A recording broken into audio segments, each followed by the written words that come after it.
ہم کہاں کے سچے تھے آخری قسط 1/4/1993۔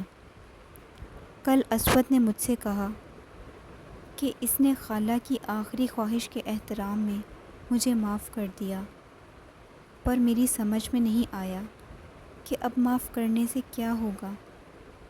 اس نے تو معاف کر دیا، پر کیا اللہ معاف کر دے گا؟ کیا لوگ معاف کر دیں گے؟ کیا مشل معاف کر دے گی؟ کیا اسفند معاف کر دے گا؟ کیا لینا معاف کر دے گی؟ کیا سارا معاف کر دے گی؟ کیا نانی معاف کر دیں گی؟ کیا مشل کے گھر والے معاف کر دیں گے؟ ایک معافی سے کیا ہوتا ہے؟ میں نے پتہ نہیں کس کس کا دل دکھایا ہے، کس کس کو دھوکہ دیا ہے، کس کس سے جھوٹ بولا ہے۔ پھر ایک کے معاف کر دینے سے کیا ہوتا ہے؟ اسود نے کہا، اب مجھ پر کوئی پابندی نہیں، چاہوں تو جہاں مرضی جا سکتی ہوں۔ اب مجھے الگ کھانا پکانا نہیں پڑے گا، ہمیشہ سبزی اور دال نہیں کھانی پڑے گی۔ جو لباس چاہوں میں پہن سکتی ہوں، نئے زیور بھی پہن سکتی ہوں، اور کارپٹ کی بجائے بیڈ پر سو سکتی ہوں، اور میں باہر لان میں اوپر چھت پر بھی جا سکتی ہوں۔ پر میں یہ سب کیسے کروں گی؟ اور ان سب کا فائدہ کیا ہوگا؟ مجھے تو دالوں اور سبزیوں کے علاوہ ہر چیز کا ذائقہ بھول چکا ہے۔ پھر میں ان چیزوں کو کیسے کھاؤں گی؟ اور نئے کپڑے اور زیور پہننے سے کیا ہوگا؟ انہیں پہن کر میں کیا کروں گی؟ جو کپڑے میں اب پہنتی ہوں یہ اچھے ہیں، مجھے ان سے پیار ہے، پھر میں انہیں کیسے چھوڑ دوں؟ اور بیڈ پر سونے سے کیا ہوگا؟ مجھے بیڈ پر نیند آئے گی؟ اور مجھے کہاں جانا ہے، کس سے ملنا ہے؟ باہر کوئی بھی تو ایسا نہیں جو مجھ سے ملنا چاہتا ہو۔ میری جیسی لڑکی سے کون ملنا چاہے گا، جو بدصورت ہے، جھوٹی ہے، اور ہر ایک کو دھوکہ دیتی ہے۔ اور پھر میں جہاں جاؤں گی لوگوں کو پتہ چل جائے گا کہ میں کتنی بری ہوں۔ پھر ہو سکتا ہے وہ بھی مجھ پر تھوکنے لگیں یا مجھے پتھر ماریں۔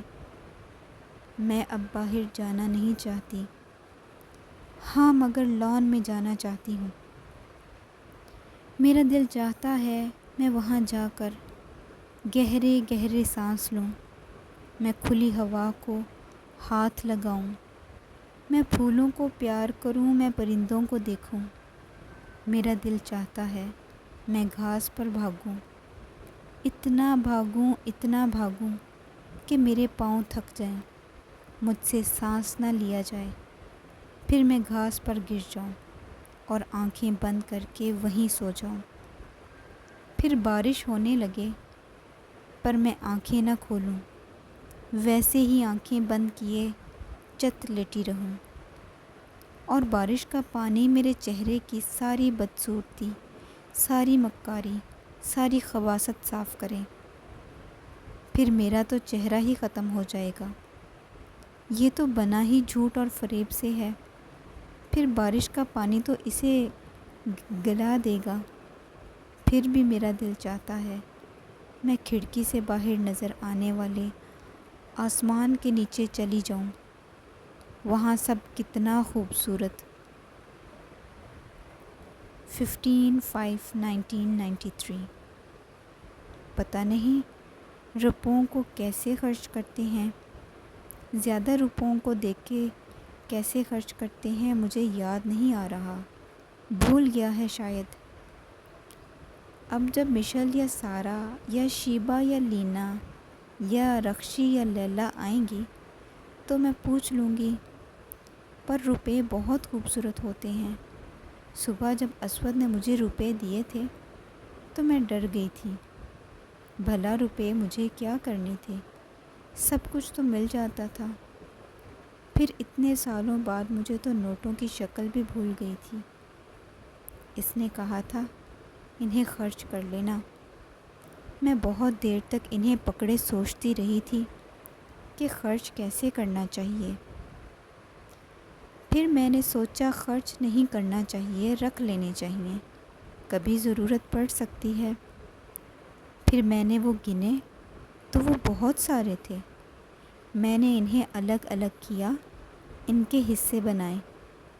اب میں سوچتی ہوں کہ کچھ روپوں سے میں کتابیں لوں گی، کچھ میں رکشی کے پاس رکھوا دوں گی، کچھ میں یونیورسٹی میں خرچ کرنے کے لیے رکھوں گی، کچھ میں بینک میں رکھوں گی، کچھ میں کسی کو دے دوں گی، کچھ میں اپنے پاس رکھوں گی، کچھ میں کپڑوں پر خرچ کروں گی، کچھ میں امی کو دے دوں گی۔ لیکن پتہ نہیں میرے جب کپڑے دھونے گئی تھی تو میں نے انہیں کہاں رکھ دیا تھا۔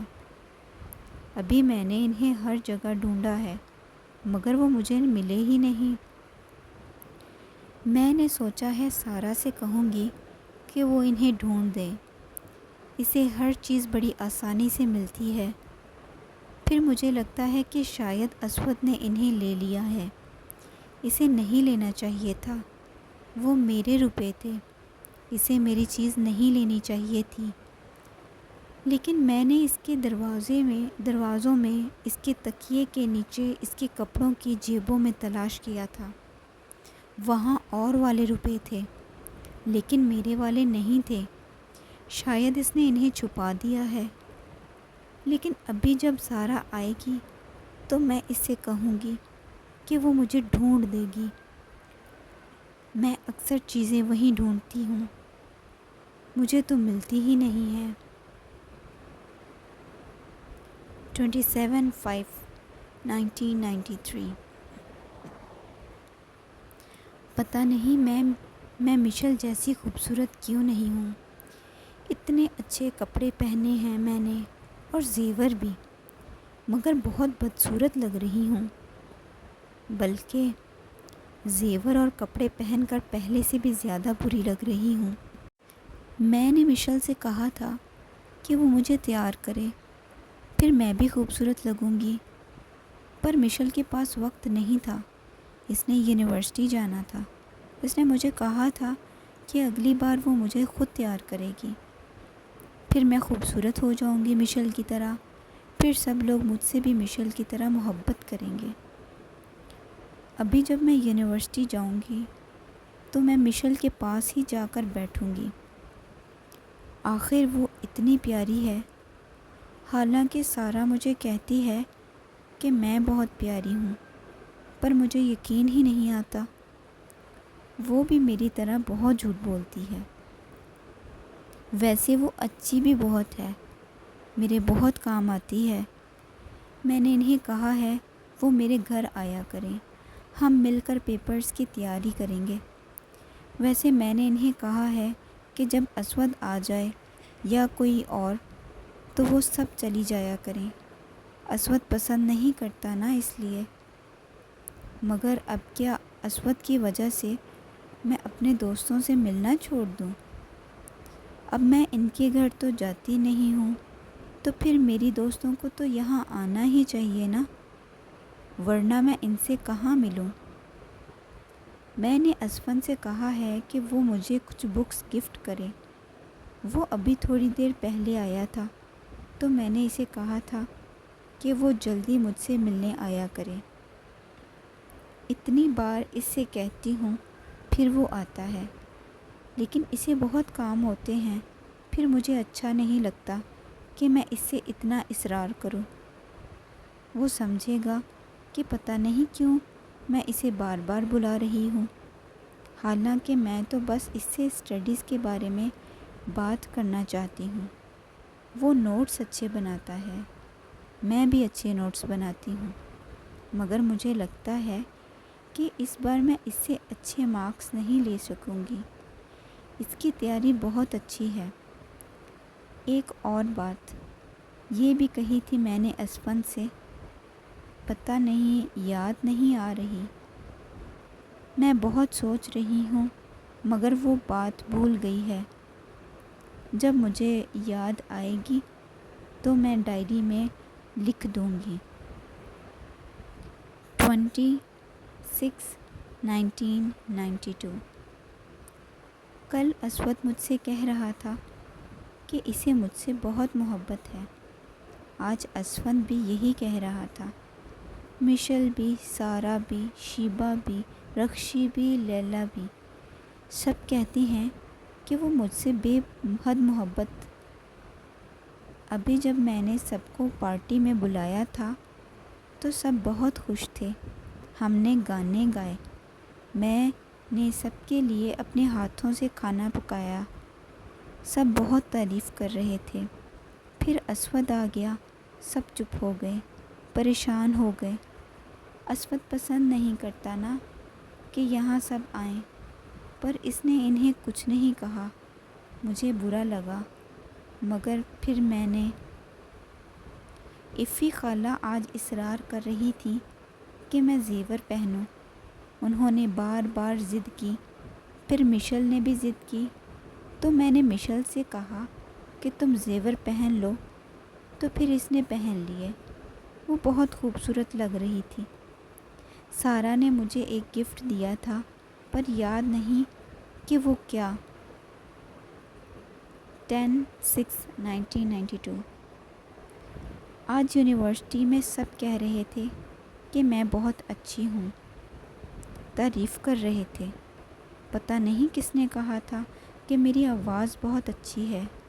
میں نے کہا تھا میرا دل نہیں چاہا آج کہیں جانے کو، مجھے بخار تھا، میں سارا دن سوتی رہی۔ دوپہر کو شیبا آ گئی تھی، وہ مجھے اپنے گھر لے جانا چاہتی تھی۔ میں نے کہا کہ آج میں مصروف ہوں، مجھے پڑھنا ہے، ایگزامز سر پر آ گئے ہیں۔ پھر میں سارا دن پڑھتی رہی۔ میں روز پڑھتی ہوں، اب میں کہیں نہیں جاتی، پارٹی میں بھی نہیں۔ میرے ایگزام ہیں، میں نے اسی لیے صبح سے پڑھنا شروع کیا تھا۔ شام کو اسود ایک ہوٹل میں کھانے پر لے گیا، وہاں مشل بھی تھی۔ وہ بہت خوبصورت لگ رہی تھی، لیکن میں زیادہ خوبصورت۔ ابھی مجھے بہت کام کرنا ہے، رات کا کھانا بنانا ہے، ابھی میں بہت مصروف۔ ڈر لگ رہا۔ آج مجھے امی یاد آ رہی تھی، انہوں نے کہا تھا وہ صبح اسفند کو میں نے آنے کو کہا تھا۔ اس نے کہا تھا یونیورسٹی میں آج سب نے مجھ سے آٹوگراف لیے۔ میں نے اپنا نام لکھا اور منصور مہرین مہرین منصور مہرین منصور مہرین منصور۔ سارا آج ناراض تھی، پر مان گئی۔ میں نے اسے صبح افی خالہ بھی مجھ سے ناراض۔ اسود مجھے کہہ رہا تھا اسے مجھ سے بہت محبت۔ آج میں مشل کے لیے ایک گفٹ خریدوں گی۔ اسے ابو کو نشہ نہیں کرنا چاہیے۔ میں نے انہیں کتنی بار۔ آخری بار ڈائری پر لکھی گئی تحریر پر تاریخ نہیں تھی، اور جو آخری تاریخ ڈائری پر لکھی گئی تھی وہ 1.5 ماہ پہلے کی تھی۔ اس کے بعد چند صفحات لکھے گئے تھے۔ اور اس کے بعد کیا ہوا تھا؟ کیا وہ ڈائری لکھنا بھول چکی تھی یا ڈائری ڈھونڈ نہیں سکی تھی؟ اس لفافے کے اندر صرف ایک ڈائری تھی، اور اس ڈائری کے ختم ہونے کے بعد اس نے کاغذات کو اسٹیپلر کے ساتھ اسٹیپل کر کے چھوٹی چھوٹی ڈائریاں بنائی ہوئی تھیں۔ لاہور سے واپس آنے کے بعد میں نے اس کے اگلی ڈائری ڈھونڈنے کی کوشش کی تھی، اور مجھے زیادہ وقت نہیں لگا تھا۔ ڈریسنگ ٹیبل کی ایک دراز میں وہ لفافہ مل گیا تھا جس میں ڈائریاں تھیں۔ وہ اس وقت سو رہی تھی۔ بہت دیر تک ڈائریاں ہاتھ میں لیے بیٹھے رہنے کے بعد پتہ نہیں کیوں میرا دل چاہا کہ میں مہرین منصور کا چہرہ دیکھوں، اس مہرین منصور کا جس سے میں واقف نہیں تھا اور جس کے سامنے ہم سب کیڑے تھے، میں، مشل، خاندان کے سب لوگ۔ میں نے ٹیبل لیمپ بجھا کر کمرے کی لائٹ آن کی۔ بیڈ کے دوسری طرف جا کر میں پنجوں کے بل اس کے پاس بیٹھ گیا۔ وہ سینے تک چادر اوڑھے سو رہی تھی۔ میں نے اس کا چہرہ دیکھا، زرد رنگت اور آنکھوں کے گرد سیاہ حلقوں والا چہرہ۔ یہ وہ چہرہ تو نہیں تھا جسے میں نے تصویروں اور ویڈیوز میں دیکھا تھا۔ مجھے 7 سال کی وہ بچی یاد آ گئی جسے میں اپنے ساتھ لیے پھرا کرتا تھا۔ تب میں صرف یہ چاہتا تھا کہ وہ ہنسے، یوں چپ نہ رہے، اور جب اس نے یہ دونوں باتیں سیکھ لیں تو میں نے بڑی بے رحمی سے انہیں چھین لیا تھا۔ بیرون ملک جانے تک وہ میری بیسٹ فرینڈ تھی۔ میں مانگے بغیر ہی اسے اپنی ہر چیز دے سکتا تھا اور دے دیتا تھا۔ مجھے لگتا تھا کہ اگر میں مہرین سے دوستی نہیں رکھوں گا تو اور کون رکھے گا؟ امی مجھے اس کا خیال رکھنے کو کہتی تھی۔ وہ نہ بھی کہتی تب بھی پتہ نہیں مجھے کیوں اس سے انس تھا۔ وہ مجھے اپنے اسکول کی باتیں بتایا کرتی تھی اور میں دلچسپی نہ ہوتے ہوئے بھی دلچسپی لینے کی کوشش کیا کرتا تھا۔ میں اسے جو کچھ سنایا کرتا تھا اور وہ ہر جوک پر ہنستی تھی، اس جوک پر بھی جس پر کوئی اور نہیں ہنستا تھا۔ لیکن پتہ نہیں باہر جانے کے بعد کیا ہوا تھا کہ ہماری دوستی ختم ہو گئی، اور اب مجھے پتہ چلا تھا کہ ہوا کیا تھا۔ مشل کے پاس مہرین کے کمرے اور درازوں کی چابیاں تھیں۔ وہ مہرین کی عدم موجودگی میں وہاں جاتی ہوگی، اس کی ڈائری پڑھتی ہوگی۔ مہرین میرے لیے کیا فیلنگز رکھتی ہے یہ اس نے وہیں سے جانا ہوگا، اور پھر اس نے بڑی مہارت سے ہم دونوں کے درمیان غلط فہمیاں پیدا کرنے کی کوشش کی تھی۔ وہ مہرین سے مجھ سے منسوب ایسی باتیں کہتی رہی تھی جو میں نے کبھی نہیں کہی تھی، اور مجھ سے مہرین کی ہمدرد بن کر اس کے بارے میں ایسی باتیں کہتی رہی تھی کہ میں مہرین سے تنگ آ گیا تھا، اور ہر دفعہ میری اور مشل کی باتوں میں مہرین کہاں سے آ جاتی تھی یہ بھی میں نے اب جانا تھا۔ یہ مشل تھی جو کسی نہ کسی حوالے سے مہرین کا تذکرہ شروع کیا کرتی تھی۔ لیکن مشل مہرین سے جیلس کیوں ہو گئی تھی؟ شاید اس اہمیت کی وجہ سے جو یکدم مہرین کو ملنے لگی تھی۔ وہ مہرین جسے آج تک مشل کی حیثیت حاصل وہ کسی کے سامنے یکدم اس نے مشل کو سم باڈی سے نو باڈی بنا دیا تھا۔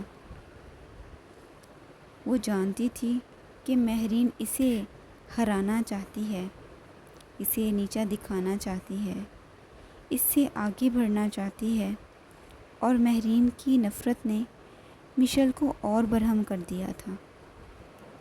مجھے مشل نے ایک ہتھیار کی طرح استعمال کیا تھا، لیکن جب اسے یہ پتہ چلا کہ اب مہرین کی زندگی میں میری اہمیت نہیں رہی، اب وہاں کوئی اسفند آ چکا ہے، تو وہ مجھ سے جان چھڑانے کا سوچنے لگی۔ وہ میرے سامنے رو رو کر یہی ظاہر کرتی کہ وہ میرے بغیر مر جائے گی، اور میری امی زیادتی کر رہی ہیں، لیکن در پردہ وہ میری امی کو بتاتی رہی کہ مہرین مجھے بہت پسند کرتی ہے اور مجھ سے شادی کرنا چاہتی ہے۔ میں بڑے آرام سے ایک احمق کی طرح اس کے ہاتھوں بیوقوف بنتا رہا، اور مجھے کبھی اس کا احساس تک نہیں ہوا۔ اور پھر مشل نے اسفند کے پاس جا جا کر اسے مہرین سے برگشتہ کرنے کی کوشش کی، مگر وہ بیوقوف نہیں تھا۔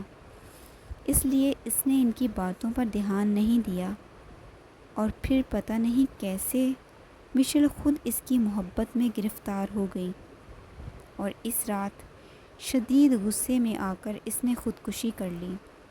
شاید اس نے سوچا تھا کہ مجھے اور اسفند کو مہرین کے بارے میں خط لکھ کر وہ اس کی زندگی بھی برباد کر دے گی، اور ایسا ہی ہوا تھا۔